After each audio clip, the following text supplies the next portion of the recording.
Hi all welcome back to my channel. ಎಲ್ಲರಿಗೂ ನಮಸ್ಕಾರ.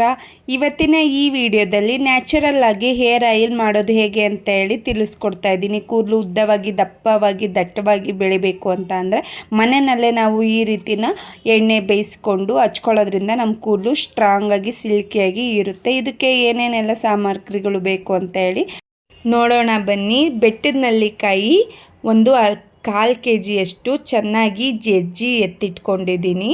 ಹಾಗೆ ದಾಸವಾಳ ಹೂವು ಒಂದು ಬೌಲಷ್ಟು, ನಿಮಗೆ ಯಾವುದು ವೈಟ್ ದಾಸವಾಳ ಸಿಕ್ಕಿದ್ರೂ ಪರವಾಗಿಲ್ಲ, ಯಾವುದಾದ್ರೂ ಆಯಿತು. ಹಾಗೆ ದಾಸವಾಳ ಎಲೆ ತೊಳೆದು ಎತ್ತಿಟ್ಕೊಂಡಿದ್ದೀನಿ ಒಂದು ಬೌಲಷ್ಟು. ಹಾಗೆ ಒಂದು ಬೌಲಷ್ಟು ಕರಿಬೇವು, ಹಾಗೆ ಈರುಳ್ಳಿ ಒಂದು ಬೌಲಷ್ಟು, ಹಾಗೆ ಬಾದಾಮಿ 250 ಗ್ರಾಮಷ್ಟು ಜಜ್ಜಿ ಎತ್ತಿಟ್ಕೊಂಡಿದ್ದೀನಿ. ಹಾಗೆ ಮೆಂತೆ 250 ಗ್ರಾಮಷ್ಟು, ಸಾಸಿವೆ 250 ಗ್ರಾಮಷ್ಟು, ಹಾಗೆ ಕಪ್ಪು ಜೀರಿಗೆ 250 ಗ್ರಾಮಷ್ಟು, ಹಾಗೆ ಒಂದು 7ರಿಂದ 8 ವೀಳ್ಯದೆಲೆ ತಗೊಂಡಿದ್ದೀನಿ. ಕೊಬ್ಬರಿ ಎಣ್ಣೆ 5 ಲೀಟರ್ ಕ್ಯಾನು ತಗೊಂಡಿದ್ದೀನಿ. ಈಗ ಮಾಡೋದು ಹೇಗೆ ಅಂತ ನೋಡೋಣ ಬನ್ನಿ. ಒಂದು ಪಾತ್ರೆಗೆ ನಾನು ಎಣ್ಣೆ ಹಾಕ್ಕೊತಾ ಇದ್ದೀನಿ. ನಾವು ಗಾಣದಿಂದ ಎಣ್ಣೆ ತೊಗೊಂಬಂದಿರೋದು ಪ್ಯೂರ್ ಎಣ್ಣೆ. ನೀವು ಗಾಣದಲ್ಲಿ ಸಿಗುವಂಥ ಎಣ್ಣೆನ ಬಳಸ್ಕೊಂಡು ಮಾಡಿ, ತುಂಬಾ ಒಳ್ಳೆಯದು ಗಾಣದಲ್ಲಿ ಸಿಗುವಂಥ ಎಣ್ಣೆನ ಬಳಸ್ಕೊಂಡು ಮಾಡಿದರೆ. ಹಾಗೆ ನಾನು ಇವಾಗ ಕರಿಬೇವು ಸೇರಿಸ್ಕೊತಾ ಇದ್ದೀನಿ. ಸ್ವಲ್ಪ ಎಣ್ಣೆ ಕಾದ ನಂತರ ಕರಿಬೇವನ್ನ ಸೇರಿಸ್ಕೊತಾ ಇದ್ದೀನಿ. ನಮ್ಮ ಹೇರಿಗೆ ಕರಿಬೇವು ಹಾಕೋದ್ರಿಂದ ತುಂಬಾ ಒಳ್ಳೆಯದು. ಹಾಗೆ ಬ್ಲಡ್ ಸರ್ಕ್ಯುಲೇಷನ್ ಕೂಡ ಚೆನ್ನಾಗಾಗುತ್ತೆ. ಹಾಗೆ ಈರುಳ್ಳಿನ ಸೇರಿಸ್ಕೊತಾ ಇದ್ದೀನಿ. ಸಾಂಬಾರು ಈರುಳ್ಳಿ ಹಾಕ್ಕೊಂಡ್ರೆ ಇನ್ನೂ ತುಂಬಾ ಒಳ್ಳೆಯದು. ನನಗೆ ಸಾಂಬಾರು ಈರುಳ್ಳಿ ಸಿಗಲಿಲ್ಲ, ಹಾಗಾಗಿ ಮಾಮೂಲಿ ಈರುಳ್ಳಿನೇ ಹಾಕ್ಕೊತಾ ಇದ್ದೀನಿ. ಹಾಗೆ ಈಗ ದಾಸವಾಳದ ಎಲೆನ ಸೇರಿಸ್ಕೊತಾ ಇದ್ದೀನಿ. ದಾಸವಾಳ ಎಲೆ ಹಾಕೋದ್ರಿಂದ ನಮ್ಮ ಹೇರು ಸ್ಮೂತಿಯಾಗಿ ಸಿಲ್ಕಿಯಾಗಿ ಬರುತ್ತೆ. ಹಾಗಾಗಿ ದಾಸವಾಳ ಎಲೆ ಎಷ್ಟು ಸಿಗುತ್ತೋ ಅಷ್ಟು ಹಾಕೋದ್ರಿಂದ ತುಂಬಾ ಒಳ್ಳೆಯದು. ಜಾಸ್ತಿ ಹಾಕಿದ್ರೆ ಏನೂ ತೊಂದರೆ ಇಲ್ಲ, ಚೆನ್ನಾಗಿ ಕಾಯಿಸ್ಕೋಬೇಕು ಅಷ್ಟೇ. ಹಾಗೆ ಈಗ ದಾಸವಾಳ ಹೂವು ಸೇರಿಸ್ಕೊತಾ ಇದ್ದೀನಿ. ವೈಟ್ ಹೂವು ಹಾಕೋದ್ರಿಂದ ಇನ್ನೂ ತುಂಬಾ ಒಳ್ಳೆಯದು. ನಾವಿರೋ ಕಡೆ ವೈಟ್ ಹೂವು ಸಿಗೋದಿಲ್ಲ, ಹಾಗಾಗಿ ನಾನು ಇದನ್ನೇ ಸೇರಿಸ್ಕೊತಾ ಇದ್ದೀನಿ. ದಾಸವಾಳ ಹೂವು ಕೂಡ ಅಷ್ಟೇ ಜಾಸ್ತಿ ಹಾಕೋದ್ರಿಂದ ಏನೂ ತೊಂದರೆ ಇಲ್ಲ, ತುಂಬಾ ಒಳ್ಳೆಯದು. ದಾಸವಾಳ ಎಲೆ ನಮ್ಮ ಕೂದಲಿಗೆ ಸ್ಟ್ರಾಂಗಾಗಿ ಹಾಗೆ ಸ್ಮೂತಾಗಿ ಇರೋದಕ್ಕೆ ಸಹಾಯ ಮಾಡುತ್ತೆ.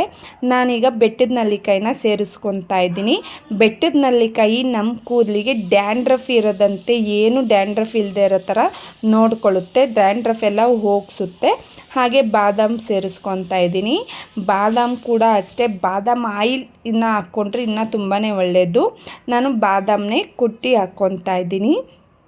ಈಗ ಕಪ್ಪು ಜೀರಿಗೆ ನಮ್ಮ ಕೂದಲನ್ನ ಕಪ್ಪದಾಗಿ ಇಡೋದಕ್ಕೆ ಸಹಾಯ ಮಾಡುತ್ತೆ. ತುಂಬ ಬೇಗ ಬೆಳ್ಳಗಾಗೋದೆಲ್ಲ ಕೂದಲು, ಎಲ್ಲರಿಗೂ ಈಗ ಜಾಸ್ತಿ ಬೆಳ್ಳಗಾಗುತ್ತಲ್ವ ಕೂದಲು, ಹಾಗೆಲ್ಲ ಆಗೋದಿಲ್ಲ. ಹಾಗೆ ನಾನು ಮೆಂತೆ ಸೇರಿಸ್ಕೊತಾ ಇದ್ದೀನಿ.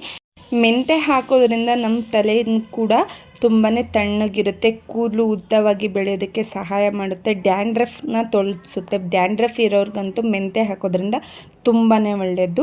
ನಾನೀಗ ಸಾಸಿವೆನ ಸೇರಿಸ್ಕೊತಾ ಇದ್ದೀನಿ. ನೀವು ಬೇಕಾದ್ರೆ ಸಾಸಿವೆ ಎಣ್ಣೆನಾದರೂ ಸೇರಿಸ್ಕೋಬೋದು. ಸಾಸಿವೆ ಎಣ್ಣೆ ಸೇರಿಸ್ಕೊಳ್ಳೋದ್ರಿಂದನೂ ಏನೂ ತೊಂದರೆ ಇಲ್ಲ, ಸಾಸಿವೆ ಹಾಕ್ಕೊಳ್ಳೋದ್ರಿಂದನೂ ಏನೂ ತೊಂದರೆ ಇಲ್ಲ. ಸಾಸಿವೆ ಹಾಕೋದ್ರಿಂದ ಕೂಡ ನಮ್ಮ ಕೂದಲು ತುಂಬಾ ಚೆನ್ನಾಗಿ ಬೆಳೆಯುತ್ತೆ. ಡ್ಯಾಂಡ್ರಫ್ಗಂತೂ ತುಂಬಾ ಹೆಲ್ಪ್ ಕೂಡ ಮಾಡುತ್ತೆ ಸಾಸಿವೆ ಹಾಕೋದ್ರಿಂದ. ನಾನೀಗ ವೀಳ್ಯದೆಲೆನ ಸೇರಿಸ್ಕೊತಾ ಇದ್ದೀನಿ. ವೀಳ್ಯದೆಲೆ ಒಂದು 4ರಿಂದ 5 ಕಟ್ ಮಾಡಿ ಸೇರಿಸ್ಕೊತಾ ಇದ್ದೀನಿ. ವೀಳ್ಯದೆಲೆ ಹಾಕೋದ್ರಿಂದ ನಮ್ಮ ಕೂದಲಿಗೆ ಬುಡ ಗಟ್ಟಿಯಾಗಿ ಇರೋದಕ್ಕೆ ಸಹಾಯ ಮಾಡುತ್ತೆ. ಹಾಗಾಗಿ ವೀಳ್ಯದೆಲೆನ ಹಾಕ್ಕೊತಾ ಇದ್ದೀನಿ. ಈಗ ಎಲ್ಲನೂ ಮಿಕ್ಸ್ ಮಾಡ್ಕೋಬೇಕು, ಕೆಳಗಿಂದ ಮೇಲವರೆಗೂ ಚೆನ್ನಾಗಿ ಮಿಕ್ಸ್ ಮಾಡ್ಕೋಬೇಕು. ಹೈ ಫ್ಲೇಮಲ್ಲಿ ಇಟ್ಟು ಕಾಯಿಸ್ಕೋಬೇಡಿ, ಲೋ ಫ್ಲೇಮಲ್ಲೇ ಇಟ್ಟು ಕಾಯಿಸ್ಕೊಳ್ಳಿ. ಯಾಕೆಂದರೆ ಸೀದೋಗುತ್ತೆ, ಹಾಗಾಗಿ ಸೀದೋಗಬಾರ್ದು, ಚೆನ್ನಾಗಿ ಕುದಿಬೇಕು. ಚೆನ್ನಾಗಿ ಎಷ್ಟು ನಾವು ಚೆನ್ನಾಗಿ ಬೇಯಿಸ್ತೀವೋ ಅಷ್ಟು ಚೆನ್ನಾಗಿ ಎಣ್ಣೆ ಇರುತ್ತೆ. ಹಸಿಯಾಗಿ ಎಲ್ಲ ಬೇಯಿಸೋಕ್ಕೆ ಹೋಗಬಾರ್ದು, ಚೆನ್ನಾಗಿ ಬೇಯಿಸ್ಕೋಬೇಕು. ನೋಡಿ ಕಲರ್ ಎಷ್ಟು ಚೆನ್ನಾಗಿ ಚೇಂಜ್ ಆಗ್ತಿದೆ ಅಂತ ಹೇಳಿ. ತುಂಬಾ ಲೋ ಫ್ಲೇಮಲ್ಲೇ ಚೆನ್ನಾಗಿ ಇದನ್ನು ಕುದಿಸ್ಕೋಬೇಕು. ಹಾಗೆ ನಾವು ಈರುಳ್ಳಿನೆಲ್ಲ ಚೆನ್ನಾಗಿ ಕ್ರಿಸ್ಪ್ ಆಗೋ ಥರನ ಕುದಿಸ್ಕೋಬೇಕು. ಈರುಳ್ಳಿ ಎಲ್ಲ ಹಸಿಯಾಗಿದ್ದರೆ ಆ ನೆಲ್ಲಿಕಾಯಿ ಈರುಳ್ಳಿ ಎಲ್ಲ ಹಾಕಿರ್ತೀವಲ್ಲ ಅದೆಲ್ಲ ತುಂಬಾ ಚೆನ್ನಾಗಿ ಬೇಯಬೇಕು. ಇದು ನೋಡಿದ್ರಲ್ಲ ಈ ಥರ ಕಲರ್ ಚೇಂಜ್ ಆಗಬೇಕು. ಇಷ್ಟಾದ್ರೂ ಸಾಕಾಗಲ್ಲ, ಇನ್ನು ತುಂಬಾ ಚೆನ್ನಾಗಿ ಬೇಯಬೇಕು. ಎಣ್ಣೆ ಎಲ್ಲ ನೀಟಿಗೆ ಚೆನ್ನಾಗಿ ಬೆಂದರೆ ಚೆನ್ನಾಗಿ ಇರೋದಕ್ಕೆ ಸಾಧ್ಯ, ಇಲ್ಲ ಅಂದರೆ ಅದು ಹಸಿ ಹಸಿಯಾಗಿ ಇರುತ್ತೆ.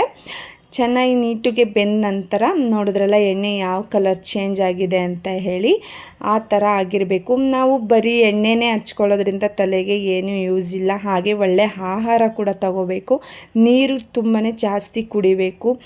ದಿನಕ್ಕೆ 4 ಲೀಟ್ರಷ್ಟಾದರೂ ನೀರು ಕುಡಿಬೇಕು. ನಮ್ಮ ಬಾಡಿಗೆ ನೀರು ಕುಡಿಯೋದ್ರಿಂದ ನಮ್ಮ ಹೆಲ್ತ್ ಕೂಡ ತುಂಬಾ ಚೆನ್ನಾಗಿರುತ್ತೆ. ಹಾಗೆ ಒಳ್ಳೆ ಆಹಾರಗಳ್ನ ತಗೋಬೇಕು. ಎಣ್ಣೆನೇ ಹಚ್ಕೊಂಡು ಇರ್ತೀವಿ ಅಂತ ಅಂದರೆ ಆಗೋದಿಲ್ಲ. ಹಾಗೆ ನಿದ್ದೆ ಕೂಡ ತುಂಬಾ ಇಂಪಾರ್ಟೆಂಟ್, ನಿದ್ದೆ ಮಾಡ್ಕೋಬೇಕು. ನೋಡಿದ್ರಲ್ಲ ಎಷ್ಟು ಚೆನ್ನಾಗಿ ಬಂದಿದೆ ಅಂತ ಹೇಳಿ ಎಣ್ಣೆ. ಈ ರೀತಿ ಎಣ್ಣೆ ಇರಬೇಕು.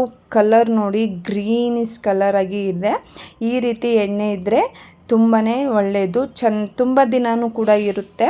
ನಮ್ಮಲ್ಲಿ ನನಗೂ ನಮ್ಮ ತಂಗಿಗೂ ಅಮ್ಮಗೂ ಎಲ್ರಿಗೂ ಬೇಕು. ಹಾಗಾಗಿ ನಾನು ಇಷ್ಟೊಂದು ಎಣ್ಣೆ ಕಾಯಿಸ್ಕೊಂಡಿದ್ದೀನಿ.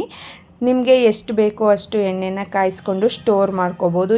ಸುಮಾರು ಒಂದು 6-7 ತಿಂಗಳಷ್ಟಾದ್ರೂ ಇದ್ದೇ ಇರುತ್ತೆ ಎಣ್ಣೆ. ನೋಡಿದ್ರಲ್ಲ ಇವತ್ತಿನ ಬ್ಲಾಗ್ ಇಷ್ಟೇ. ಯಾರಿಗಾದರೂ ಇಷ್ಟ ಆಗಿದ್ರೆ ಪ್ಲೀಸ್ ಸಪೋರ್ಟ್ ಮಾಡಿ, ಶೇರ್ ಮಾಡಿ, ಲೈಕ್ ಮಾಡಿ, ಸಬ್ಸ್ಕ್ರೈಬ್ ಮಾಡಿ. Thank you.